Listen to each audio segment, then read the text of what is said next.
ಗುರುಜಿ ನಮ್ಮ ಜೀವನ ನಮ್ಮ ಕೈಯಲ್ಲಿದೆ ಅಂತ ಹೇಳ್ತಾರೆ, ಆದರೆ ಇದು ಎಷ್ಟೋ ಜನಕ್ಕೆ ಅರ್ಥ ಆಗೇ ಇಲ್ಲ. ಇದ್ರ ಬಗ್ಗೆ ತಿಳಿಸ್ಕೊಡೋದಾದ್ರೆ. ಹರಿ ಓಂ ಶ್ರೀ ಗುರುಭ್ಯೋ ನಮಃ. ಕೆಲವರು ಹೇಳ್ತಾರೆ ನಮ್ಮ ಲೈಫ್ ನಮ್ಮದೇ ಇದ್ದಾರೆ, ಆದರೆ ಅದು ಶಾಶ್ವತವಾಗಿ ಉಳಿಯೋದಲ್ಲ. ಆ ಕ್ಷಣಕ್ಕೆ ಸಂದರ್ಭಕ್ಕೆ ಒಪ್ಕೋಬಹುದು. ಅದು ಶಾಶ್ವತವಾಗಿ ಇರಬೇಕು ಅಂತ ಬೇಡ ಅಂತೀಮ್ಮ. ಶಾಶ್ವತವಾಗಿ ಇರಬೇಕು. ಆದರೆ ತಾತ್ಕಾಲಿಕವಾಗಿ ಅವರು ಏನು ನಡ್ಕೊಂಡು ಬಂದಿರ್ತಾರೆ, ಏನು ತಿಳ್ಕೊಂಡಿರ್ತಾರೆ, ಅದಕ್ಕೆ ನಾನು ತೃಪ್ತಿಯಾಗಿ ಚೆನ್ನಾಗಿದ್ದೀನಿ, ನನ್ನ ಲೈಫ್ ನಾನೇ ರೂಪಿಸ್ಕೊಂಡಿದ್ದೀನಿ, ಫೈನ್. ಅದ್ರ ಹಿಂದೆ ಭಯ ಇರುತ್ತೆ, ಅದನ್ನು ಹೇಳಲ್ಲ, ಹೇಳ್ಕೊಳಕ್ಕಾಗಲ್ಲ, ನಾವು ಕೇಳೋಕ್ಕಾಗಲ್ಲ. ಭಯ ಇರುತ್ತೆ, ಏನಾಗ್ಬಿಡುತ್ತೋ. ಇದು ಯಾವ ಕಾರಣಕ್ಕೂ ಅವ್ರ ಕೈಲಿಲ್ಲ.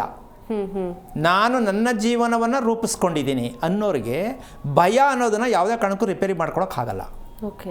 ಇನ್ನು ಕೆಲವರು ಒಂದೇ ಸಲ ಕೈ ಚೆಲ್ಬಿಡ್ತಾರೆ, ಎಲ್ಲ ಭಗವಂತನಿಂದ ನಡೆಯೋದು, ಎಲ್ಲವೂ ಭಗವಂತನ ಇಚ್ಛೆ, ಇದು ಮಹಾನ್ ಸುಳ್ಳು. ಯಾವುದು? ಎಲ್ಲವೂ ಭಗವಂತನ ಇಚ್ಛೆ, ಇದು ಮಹಾನ್ ಸುಳ್ಳು. ಯಾಕೆ ಸುಳ್ಳು ಅಂದರೆ ಅವ್ರು ತಿಳ್ಕೊಂಡ್ರೆ ಸುಳ್ಳು. ಭಗವಂತನ ಇಚ್ಛೆನೇ, ಅದು ಬಿಟ್ಟು ಬೇರೆ ಇಲ್ಲ. ಆದರೆ ನಿನ್ನ ಕೈಲಿ ಆಗಲ್ಲ, ಸೋಮಾರಿತನದ ಮಾತಿದು. ಎಲ್ಲ ದೇವ್ರಿಗೆ ಸೇರಿದ್ದು, ಹೆಂಗಮ್ಮದು? ಎಲ್ಲ ದೇವ್ರು ಕೊಟ್ಟಿದ್ದು, ಬರೀ ಸುಳ್ಳು. ದೇವ್ರ ಹತ್ರನೇ ಸುಳ್ಳು. ನಮ್ಮ ಕೈಲಿ ಏನೂ ಇಲ್ಲ, ಎಲ್ಲ ದೇವ್ರ ಕೈಲಿದೆ. ಹೆಂಗದು? ಕೈ ಚೆಲ್ಬಿಡೋದು ಒಂದೇ ಸಲ? ಅಂದರೆ ಇದೆಲ್ಲ ಸೋಮಾರಿತನದ ಮಾತು ಅಂತ ಅವ್ರಿಗೆ ಅರ್ಥ ಆಗಿರಲ್ಲ. ಒಂದೇ ಸಲ ತೆಗೆದುಬಿಟ್ಟು ಇಲ್ಲ, ಏನಿಲ್ಲ ನಮ್ಮ ಕೈಲಿ. ಹೆಂಗದು? ನಮ್ಮ ಕೈಲಿಲ್ಲ ಅಂದರೆ ಮತ್ತೆ ಏನು ಕೊಡದೆ ಇಲ್ಲಿ? ಬೇಕಲ್ಲ. ಮತ್ತು ಏನು ಮಾಡೋಕ್ಕೆ ಕೊಡದೆ ಇಲ್ಲಿ? ಹೆಣ್ಣಾಗಲಿ ಗಂಡಾಗಲಿ ಹುಟ್ಟಿದ್ದೇನಕ್ಕಾಗಾದರೆ? ನಿನ್ನ ಕೈಲಿಲ್ಲ ಅಂದಮೇಲೆ ಏನು ಕೊಡದೆ ಹಾಗಾದರೆ? ಇಲ್ಲ, ದೇವಸ್ಥಾನದಲ್ಲ ಕೂತ್ಕೊಂಬಿಡು, ದೇವ್ರು ಕೊಡ್ತಾನೆ ಅಂತ.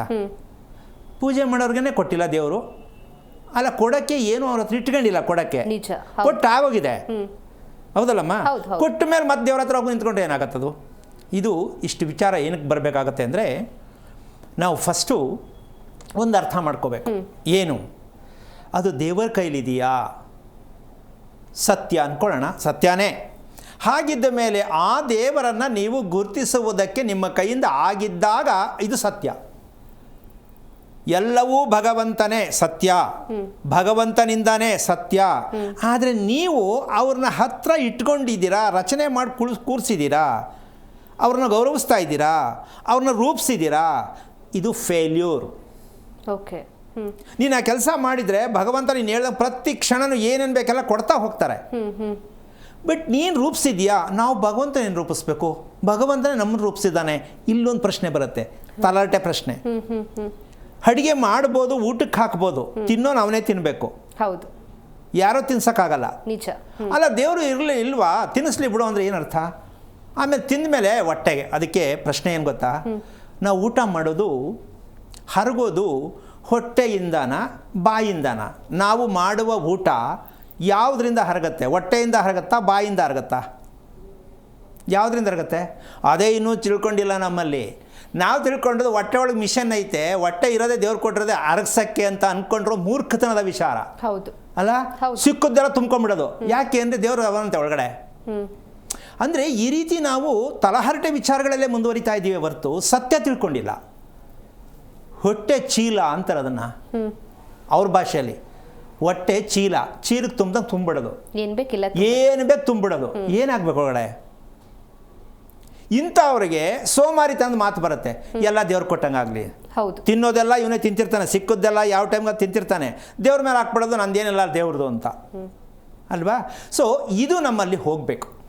ಯಾಕೆಂದರೆ ಈ ನವರಾತ್ರಿಯ ಸಂದರ್ಭದಲ್ಲಿ ಒಂದು ವಿಚಾರ ಏನಂದರೆ, ಪ್ರತಿದಿನವೂ ಕೂಡ ನಾವು ಆ ದೇವಿಯನ್ನು 9 ದಿನವೂ ಕೂಡ ನಾವು ಪೂಜಿಸ್ತಕ್ಕಂಥ ರೀತಿ ನೀತಿಗಳನ್ನ ತಿಳಿತಾ ಹೋಗ್ತೀವಿ.